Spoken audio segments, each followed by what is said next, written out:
So we're rolling. What is he envisioning? What is that unfinished work that he's describing? And then his sense. We'll take it in two parts. And the second question will be the end of the war and where is he at in thinking about what the future of the country is going to be. So we're rolling? Yeah. Okay, so the first question, as I said, is Lincoln's Gettysburg Address. One of the things he's talking about in the midst of the war is a new birth of freedom. Mm-hmm. And he clearly, I think, has in mind a vision of, or he's thinking about what the war means and what the end is going to be. Can you talk about that, even though he's not able to live to see any fulfillment of this? Well, by 1863, when Lincoln speaks at Gettysburg, in the famous speech, he speaks of a rebirth of freedom and the unfinished business of American history. And by that point, Lincoln clearly has a vision that the Civil War has become something much larger. The meaning of the war has become something much larger than it had been in the first year or the first 2 years of the war. It's clear that Lincoln is saying in the Gettysburg Address that the destruction of slavery has become equal as a purpose for the war, equal to the preservation of the Union. Now, at the same time, by late 1863, Lincoln and his administration and Republicans in Congress have already begun to think seriously about post-war Reconstruction policies and plans. It's also interesting to note that at the same time of Lincoln's Gettysburg Address, or shortly after, Frederick Douglass, the great black leader, took a speech on the road called The Mission of the War, and he gave it dozens of times across the North in the winter of 1863-64, in which Douglass declared his words, national regeneration, as the mission or the purpose of the war. Now, if you link those two ideas, Lincoln's notion of rebirth, a recreation, a reinvention somehow of the American Republic, and Douglass's notion of regeneration, which are really the same kind of idea, you begin to see the great challenge of Reconstruction once the war could be won, once the war was over. Would this be a war that ends in a quick restoration of the Union, bringing the Southern states back into the Union as rapidly as possible, not altering the Constitution very much, perhaps the end of slavery, but not a true beginning or new beginning of black civil and political rights across the South and across the nation? Or would it be something larger? Would it be something bigger? Would it be a fundamental recreation of an American republic? Was the Civil War, in other words, by 1863 on, in its last 2 years, the fighting out of a second American Revolution? Reconstruction becomes that kind of great challenge. It's a challenge over deciding just what the verdict of Appomattox is, just who actually won the war, and what did they win. It becomes a struggle. Eventually, Reconstruction becomes a kind of long, agonizing referendum on the meaning and the memory of the Civil War.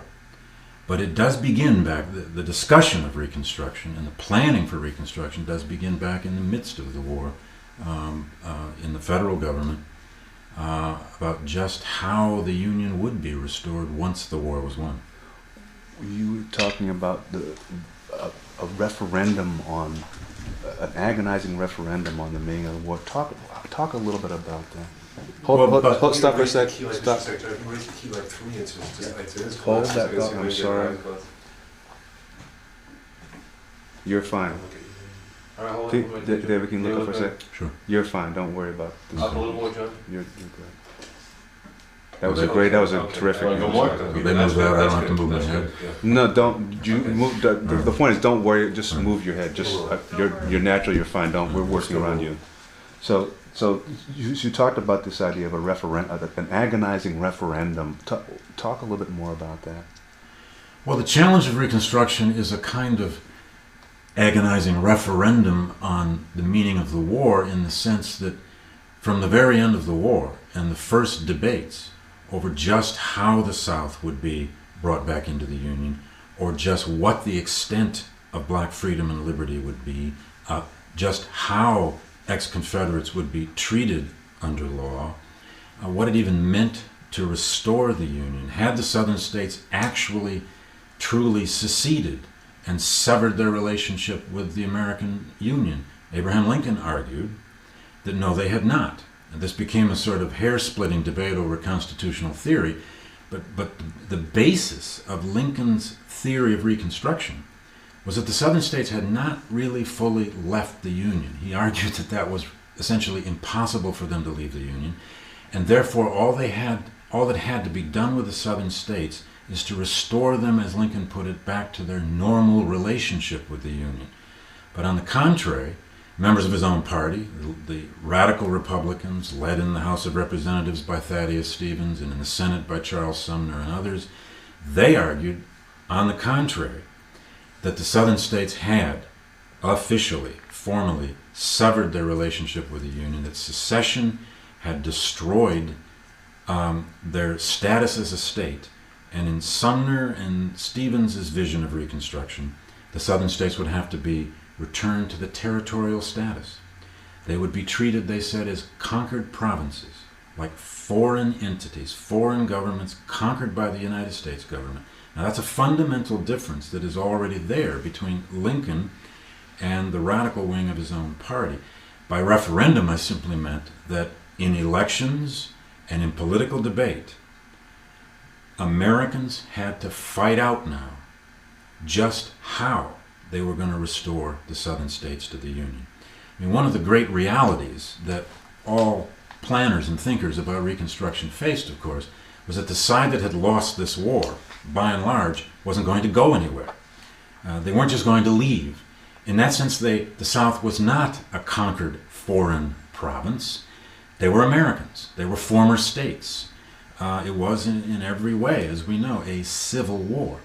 On the other hand, the reality on the ground was that this had been an all-out total war to essentially crush Southern society, to destroy the Confederacy, to destroy this political entity called the Confederate States of America, which did become a government that even managed some foreign recognition, some legitimacy during the war. There was no blueprint for this. There was nowhere in the Constitution. You could look it up. What do you do when states secede from the Union? You have a civil war and then you have to put them back into the Union. There's nothing in the Constitution that really gave people a blueprint.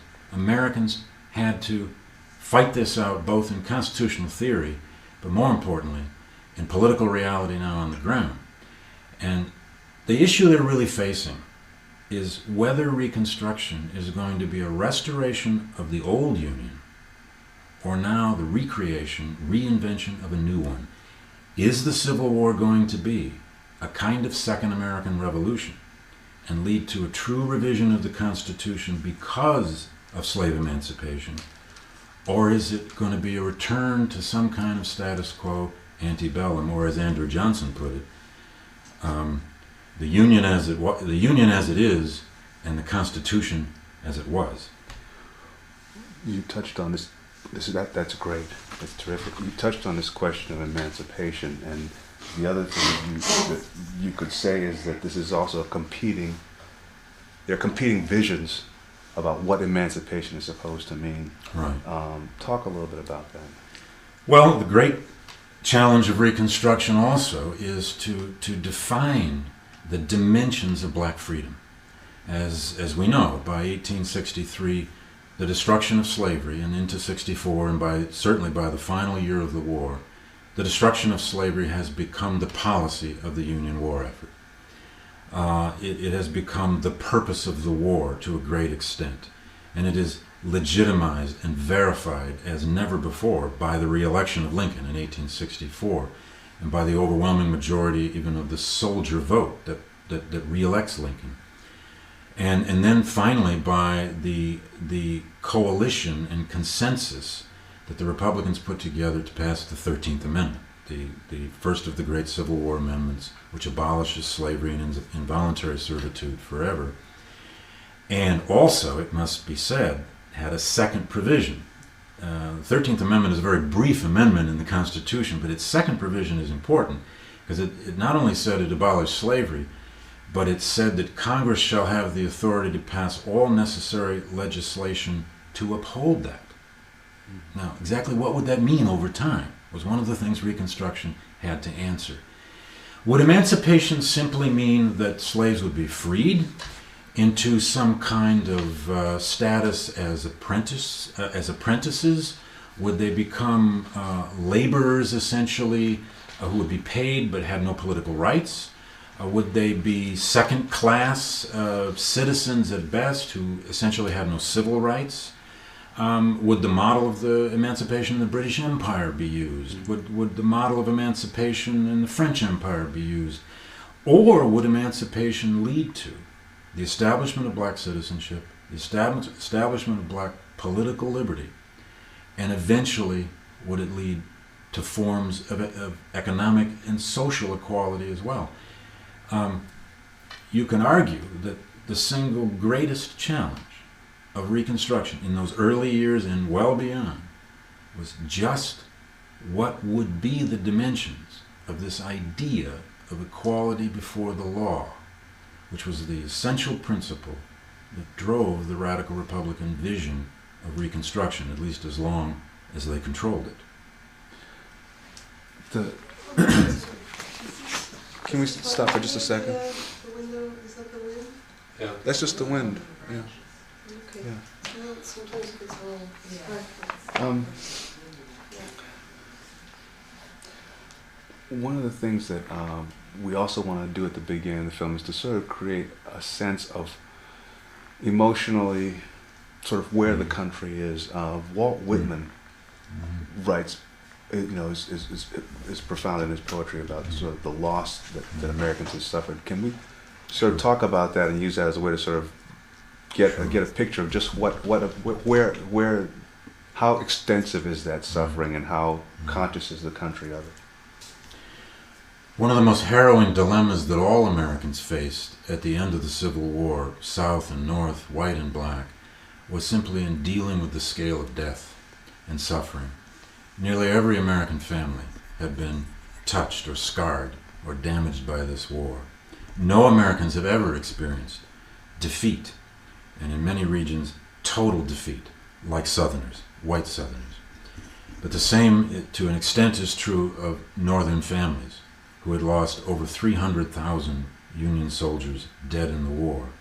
The war had killed 620,000 Americans in battle deaths and by disease. Approximately 1.2 million had been wounded and maimed.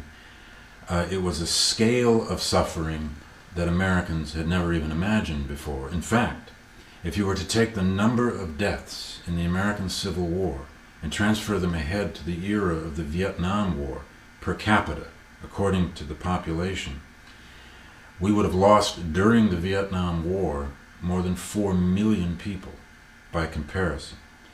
And if we can just imagine in those terms how in the Vietnam era we lost about 60,000 Americans and how that war tore our society apart. Imagine Americans sustaining in the 1960s and 70s over 4 million deaths in a war, and you have some sense of the scale of mortality and suffering in the Civil War. So one of the first great challenges of Reconstruction, if you like, is the burying of the dead, the meaning of all that death, and how to memorialize it.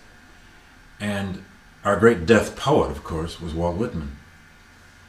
Whitman began to write about the suffering of soldiers, of course, during the war, because he served as a nurse in Washington hospitals. One of his greatest wartime poems is the poem called "The Wound Dresser," which is based upon his visitations with dying soldiers at their bedsides in a Washington hospital. It's a journey into it's a journey into the essential individual level of suffering, beyond all politics, beyond cause, beyond race, of what a human being goes through, dying of consumption or dysentery or from amputations. But of course, Whitman is our great poet of Abraham Lincoln, who wrote perhaps the greatest death poem in American letters, in When Lilacs Last in the Dooryard Bloomed, which is Whitman's great elegy to Lincoln after the assassination. In that poem, Whitman captures, as no one else ever did, the depth of collective mourning that Americans experienced through Lincoln's assassination, but also through the prolonged funeral and several funerals across the country that were conducted for Lincoln. He also manages in that poem to capture how some sense of revival, some sense of hope might yet come out of such suffering and such an experience by telling us about a song sparrow that he sees off, or he hears off in a swamp, and then of the lilacs that he sees blooming with the ever-returning spring. Whitman, like no other American, found a way to write about death, but all Americans at this time in 1865, 66, and 67 are beginning to participate in what became a great American tradition, which was the creation of Memorial Day, which came out of the American Civil War. Whitman also, Whitman embraces, articulates, finds a voice for this terrible suffering, and at the same time, which I think is national, but he also, in his own way, has a particular view about the idea of emancipation, the possibilities of African American freedom. Talk a little bit about that, and how resonant is that with the northern feeling about the war? Well, Walt Whitman is a deeply beloved American poet, and for very good reason, and I'm a great admirer of Whitman's as well.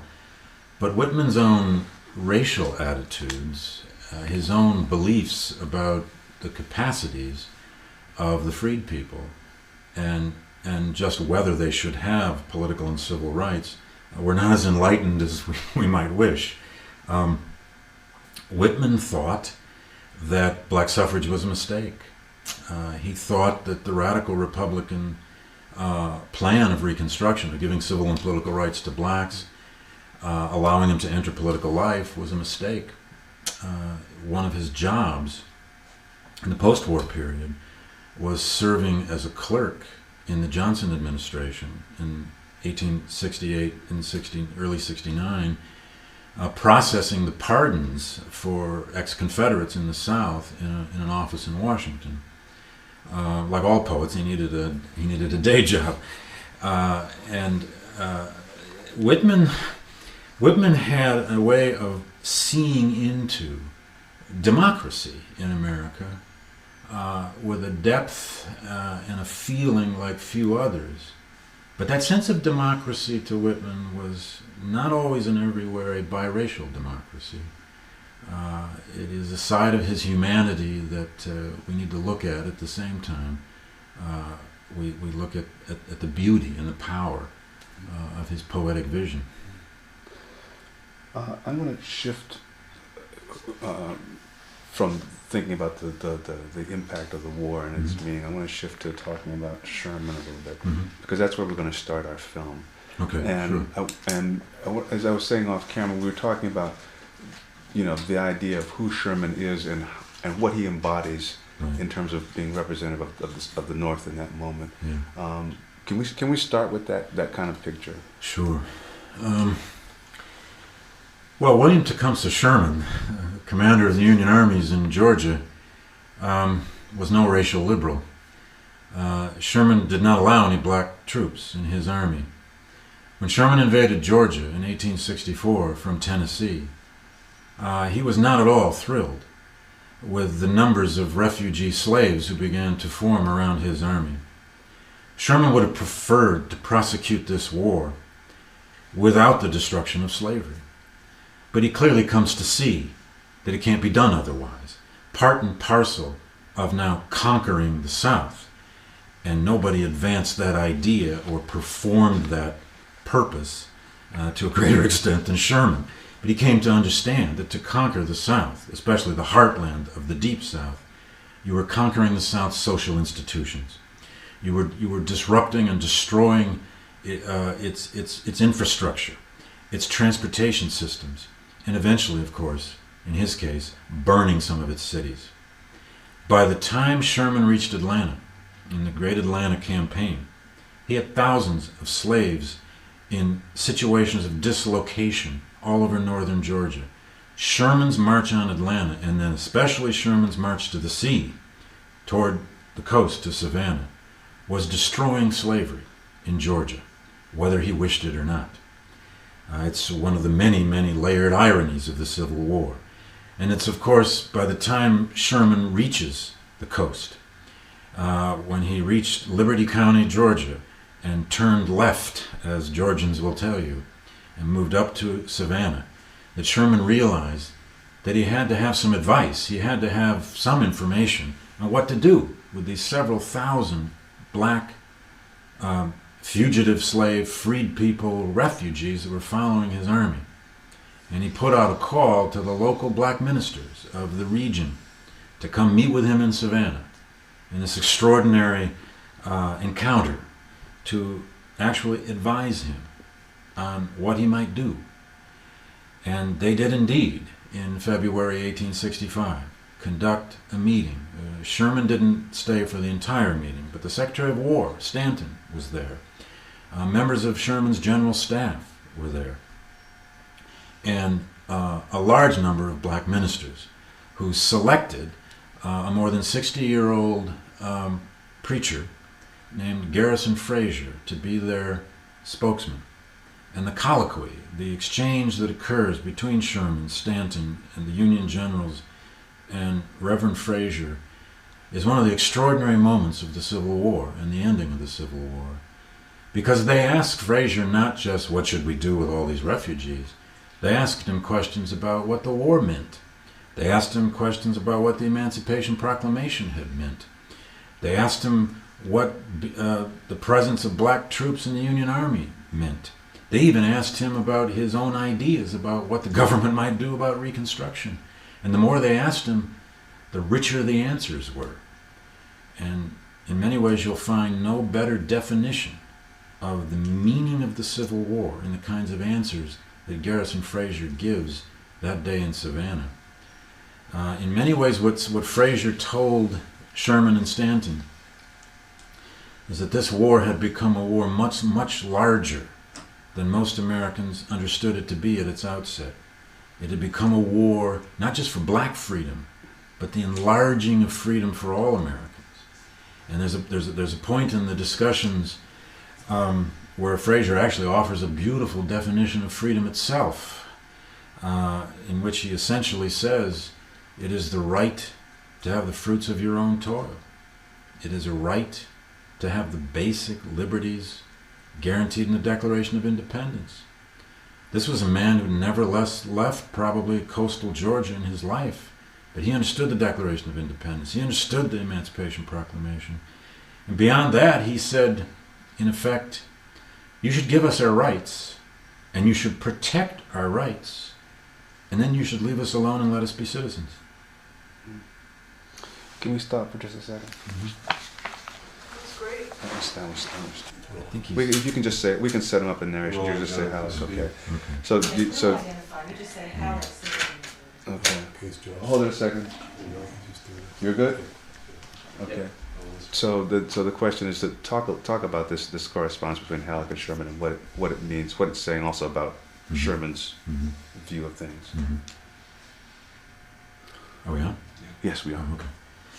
Well, Sherman receives a letter from General Halleck in Washington, a sort of secret letter, that calls Sherman on the carpet, if you like, for the way he's been treating the contraband, the escaped slaves following his army. And it's also in the context of the depredations, the destructions that Sherman is enacting across Georgia, 250 miles to the sea and 60 miles wide. Sherman, if he could have had his way, wanted nothing to do with all these refugee freedmen. And Halleck lets him know that he's in trouble if he doesn't. He might be a hero as a military conqueror, but something must also be done with this situation of the freed slaves. After all, that is what the war is doing. And so it has a lot to do with why Sherman calls this gathering of black ministers to come up with some kind of answer. Sherman may have gotten more answers than he bargained for. But of course, out of that meeting with Reverend Frazier and the other black preachers came Sherman's famous Field Order Number 15, which was Sherman's order that a region of coastal Georgia and South Carolina, or from South Carolina through Georgia all the way to northern Florida, about 250 miles from south to north, and about 20 miles inland. This is one major part of the Great Cotton Kingdom and the Rice Kingdom. This is the Sea Island region of Georgia and South Carolina, that entire region would be set aside for the exclusive settlement of freed people, of the families of ex-slaves, that spring and summer, that they would be given possessory titles to the land, that over time they would be allowed to pay for that land with their proceeds, that it would be divided up into 40-acre plots. It was one of the places that this notion of a promise of 40 acres and a mule, it's not clear the mules were ever really promised, but it's one of the places that this notion of 40 acres and a mule came into the American language. And indeed, approximately 20,000 black families, all of them former slaves, were settled on land in this region, many of them on the land of their former masters, in 40-acre plots, in May and June of 1865. Here was a real revolution, a revolution in the land, on the land, a chance to be their own freeholders, to create their own crop. And that summer, these 20,000 black families did plant their own first free crop. Unfortunately, by the end of that summer, in August and September of 1865, then President Andrew Johnson overturned Field Order Number 15. It was one of those acts that began the struggle, that became the titanic constitutional struggle between Johnson and the Republicans in Congress. But Johnson overturned Field Order Number 15 and returned that land to its former owners, to the former white owners. And he had most of those freed people removed from their land at the point of bayonet by the Union Army. It was the beginning of a series of what the freed people in the South would consider the betrayal of the promises of Reconstruction. When Sherman, that's good, and we may talk a little bit about that in a bit. I want to circle back again to Sherman. Mm-hmm. A couple more questions. Sherman comes to Savannah. Mm-hmm. Talk a little bit about, in some ways, I mean, it's not even some ways, he does represent the end of the war. Yeah. How do freed, newly freed African Americans view this crusading column of soldiers, and how do how do white Southerners view this entry into Savannah? Can you talk a little bit about that? Yeah. Well, Sherman's army, you could say in spite of Sherman himself, but Sherman's army was, of course, seen by most freed people as an army of liberation. They were the army of Jubilee. Now, that's a complicated story, of course, because parts of Sherman's army were also confiscating the property of some slaves. Sherman's army was living off the land. They had no supply line. When he left Atlanta to go to the sea, there was no supply line. They stole, they took livestock, food, they burned what they didn't need, they tore up southern railroads, they burned down farms and plantations, and in the wake of the war, indeed, the government would establish what was called the Freedmen's Claims Commission, in particular from Liberty County, Georgia, which is where Sherman's army turned left and headed north. There were many claims made by freedmen against the Union armies for the theft of a hog, the theft of their tools, the theft of some of their crops. So it was a complicated relationship. This was the army that was freeing them. But in some cases, it was also an army that was destroying their own gardens, their own livelihood as they knew it. But of course, that's part of the chaos of total war. It's part of the tragedy, if you like, by which emancipation had to come. White Southerners, of course, on the other hand, would have no greater villain than William Tecumseh Sherman, the marauder, the butcher, the general who destroyed Georgia. I'll never forget a time I was doing research in the South Carolina State Archives, and I asked about a certain kind of collection. Did they have this collection? And the archivist gave me a quick, simple answer. She said, no, Sherman burned it. That's all she needed to say. Sherman's memory was alive and well in late 20th century South Carolina among whites. The whole line of Sherman's march to the sea, to Savannah, and then his march through South Carolina, and then his march even up into North Carolina, left a deep and abiding legacy of the kind of war this had become. This was now, and historians have loved to debate just how much the Civil War was the first modern war, the first total war, and so forth, but this campaign by Sherman was the closest thing the world had ever seen to modern total war, because it was war of devastation on the society of an enemy. Sherman did burn towns. He destroyed transportation systems. He destroyed livestock and crops. His goal, his essential goal, was to obliterate the South's ability to make war. You know, he did eventually have some black troops right toward the end, which might be worth mentioning. But We're looking at it out here in the Yeah. gallery. Okay. Okay, I think we're ready for, Yeah. everything's up for grabs. Yeah, I think we're so. Yeah, so I mean, I think that leads us right into this whole question of how, and it's sort of related to the discussion we had at the beginning, but how Sherman comes in this moment, and everything is up for grabs. There is no blueprint. There is no blueprint for Sherman. There's no blueprint for African Americans. There's nothing for white Southerners. Talk a little bit about that. Is this sort of is that a revolutionary moment? What is that? Help us understand that. by the winter and spring of 1865, as the Civil War ends, the South many parts of the South were in a state of devastation and chaos. There were an estimated 250,000 refugees, white and black, at one point or another, in the wake of Sherman's army. And these were white refugees, black refugees. People were starving across the color line, if you like.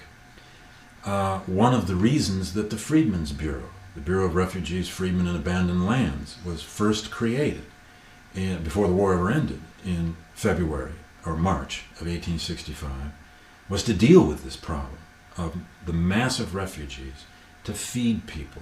It was the first ever attempt in American history, born of sheer necessity, to create something like a federal social welfare structure to feed the indigent, to try to restore institutions as best they could. Freedmen's Bureau becomes much more than that with time.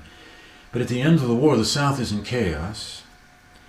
You have this massive Union Army about to be demobilized and sent home, and it was a rapid demobilization, down to only about 50,000 troops by 1867 or 68. But of course, the country now faces the embittered, defeated population of the white South that can barely feed itself. You have 4,000 freed slaves, many of whom at first are in a kind of wandering situation. And they wander for a variety of reasons. Sometimes they wander to find their loved ones. Many of them, or significant numbers of them, ended up in 20 or 25 odd contraband camps, which were established all over the sort of external rim of the South, and including some in cities like Washington. Many of the freed people, even in contraband camps, faced terrible hardships, even near starvation. There was dislocation across the South, among blacks and whites. In Washington and in the circles of military leadership, you had now the great challenge of what do you do about this? What sort of new order do you establish? And here you have the great questions of Reconstruction immediately are what people face. Who will rule in the South? Who will rule in the federal government? And what will the dimensions of black freedom be? Those questions have to be answered, and they have to be answered relatively soon. And of course, Abraham Lincoln is gone by the second week of April of 65. And Andrew Johnson, his running mate, becomes president. And at first, Andrew Johnson seemed to to be in line with what many of the Republicans perhaps wanted out of Reconstruction. But very soon it became clear that Andrew Johnson wanted a rapid, lenient restoration of the Union with as little alteration of the Constitution and the creation of black civil and political rights as possible. And by the end of 1865, you had the beginning of a titanic political constitutional struggle between Johnson and the Republicans over how to plan Reconstruction. But still on the ground in the South, you've got this situation of deep bitterness on the part of white Southerners. A conquering army that now has from 10 to 12% of it that are black soldiers. And in fact, a large percentage of the white soldiers were brought home, and much of the occupation troops that were left in the South in that first year after the war, by design, were black troops. And nothing animated the hatreds and the bitterness of white Southerners quite as much as those regiments of occupying black soldiers in their midst, because they were simply every day in every way a reminder of the revolution and defeat they had just experienced. Continuing with this idea of being on the ground, you talk about the chasm between freed slaves, former slaves, and their former owners. Yeah. Can you talk a little, again, not the national picture, but Sure. You're on the ground in the county. Talk a little bit about the gulf between how they see each other and what their hopes for the future are.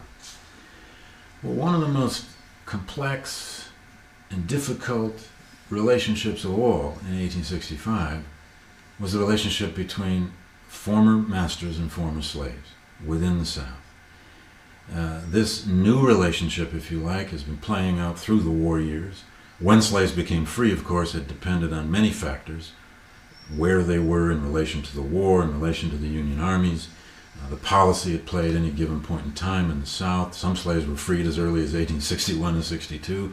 Some aren't freed until 1865. But in the very densely populated slave regions of the South, the lower Mississippi Valley, the Cotton Belt across the Deep South, and especially in the coastal regions and tidewater regions of Georgia, South Carolina, North Carolina, this is a breakup now of generations of relationships and a forced creation of some kind of new regime, some kind of new relationship. It's a very difficult emotional trauma for whites and blacks. We know from scholarship and from oral history that it wasn't always simple for freed slaves to just walk away from their owners. They were walking away from the only home they knew. They were walking away from the only kind of livelihood they knew. They had a sense of the land. They had a sense even of ownership of that land. We know from a lot of recent scholarship that a lot of slaves, particularly in that region that Sherman conquered, had a sense of property. Particularly in coastal Georgia and South Carolina, in the great cotton plantations of that region, slaves for a generation now had worked on the task system, which meant they worked so many hours a day for the master or so many days a week for the master. In return, they got at least 2 days or so many hours a week for themselves, where they had their own private gardens, their own private space, their own tools, and some of their own livestock. So this was a breakup of a very complicated relationship, but it wasn't clear yet what would replace it. In many ways, for the freed people, this was also a deeply spiritual, deeply religious experience. It was the promised Jubilee of the Old and New Testament. It was the coming of the Lord. It was the coming of an army that would liberate them. They didn't care if Sherman was a racist. He was a liberator. They didn't care if some of those Ohio soldiers would just as soon kill their pig or their cow as free them.